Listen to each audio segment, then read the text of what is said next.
અરે ઓછું નાક પણ અસલી નાક. MDH કાશ્મીરી લાલ મરચાની પાવડર. MDH.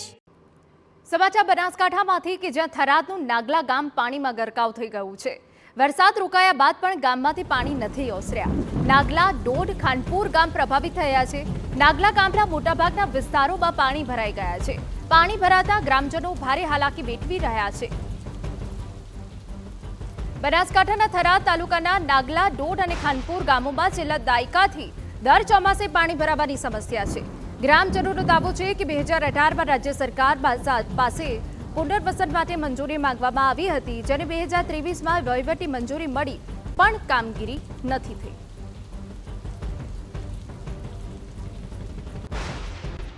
પહોંચ્યા છીએ થરાદના નાગલા ગામે અને નાગલા ગામથી આગળ જ્યારે ખાનપુર જવું હોય તો આ રસ્તો તમે જુઓ, અહીંયાથી ગામ આખું જાણે સંપર્ક વિહોણું હોય એ પ્રકારની પરિસ્થિતિ ખાનપુર ગામની છે.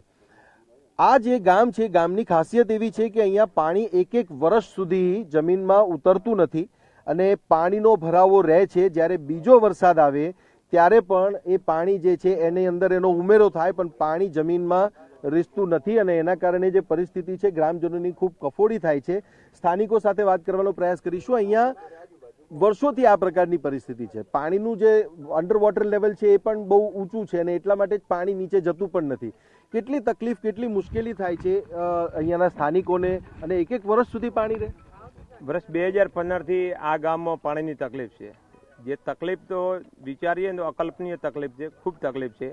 અને છેલ્લા 2022 પછી આ પાણીના કાયમી નિકાલ માટેનું પણ એક ટેન્ડર બહાર પડ્યું, પણ પાણીનું જે વોટર લેવલ ઊંચું હોવાથી કામગીરી થઈ શકી નથી.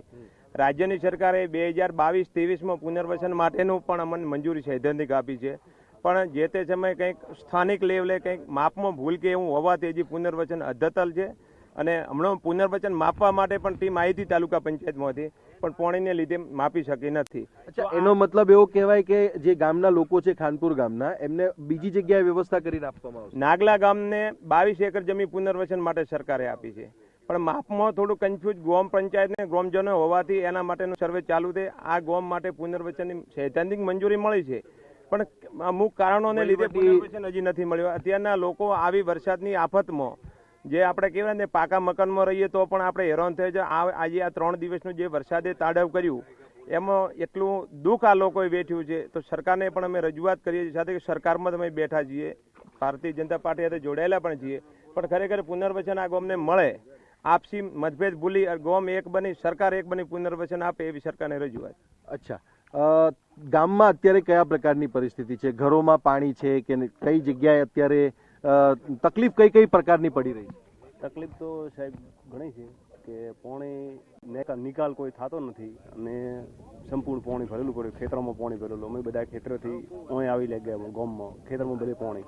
આ થોડીક ઊંચાળી જગ્યાએ ટેકરો છે, ટેકરા માથે રહીએ છીએ.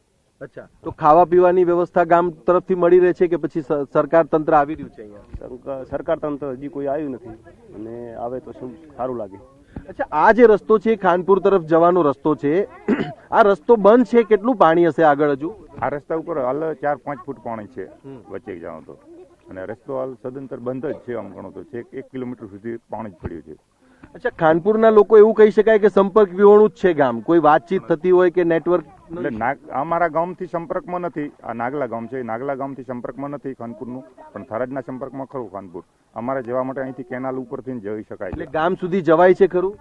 ગામ સુધી ના નથી જવાતું. ગામની અંદર આટલી પણ જ જવાય છે અને પેલી બાજુથી પણ આટલે જ અવરાય છે, વધારે નથી અવરાતું. તો એ ગામ જે છે એક વર્ષ સુધી પાણીમાં જ હોય છે? આ ગામ છે એક વર્ષ સુધી નહીં, પણ સતંતર 15 પછીનું પાણી જ છે ગામમાં. મોટરોથી ગાડીને થોડું કરે ઓછું કરે ભલે, બાકી પાણી સતત છે જ આ ગામમાં. પછી ખેતી વગેરેમાં તકલીફ ના પડે? જે ગામની આજુબાજુના ખેતરો છે, ખેતરો તો સદંતર નિષ્ઠ થઈ ગયા છે, પડ્યા છે, બંજર થઈ ગઈ જમીનો. બાકી ઉપર જે જમીનો છે એ ખેતીમાં ઉપયોગમાં આવે છે. તો આપ જોઈ લો પરિસ્થિતિ કયા પ્રકારની છે. અહીંયા જ્યાં જુઓ ત્યાં પાણી છે. ખેતરોમાં જવું હોય તો પણ પાણી છે અને આગળ જે ખાનપુર ગામ છે ત્યાં જવું હોય ત્યાં પણ પાણી છે અને આ નાગલા ગામ છે, નાગલા ગામમાં પણ પાણી જ ભરાયેલું છે. પુનર્વસન માટેની જે વહીવટી મંજૂરી છે એ સરકાર તરફથી આપવામાં આવે એવી સ્થાનિકોની માંગણી છે કે જે 22 એકર જગ્યા એમના માટે ફાળવવામાં આવી છે એ 22 એકર જગ્યા એમને મળે અને અહીંયાથી જે લોકો છે એ આ પ્રકારની જે વિષમ પરિસ્થિતિમાં રહેવાનું એમને જે મજબૂર થવું પડે છે એમાંથી એમને મુક્તિ મળે. કેમેરામેન અરવિંદ સોલંકી સાથે સચિન પાટીલ, TV9 નાગલા, થરાદ. MDH બિરયાની મસાલા, પારંપરિક બિરયાનીનો અસલી સ્વાદ. असली मसाले साच साच MDH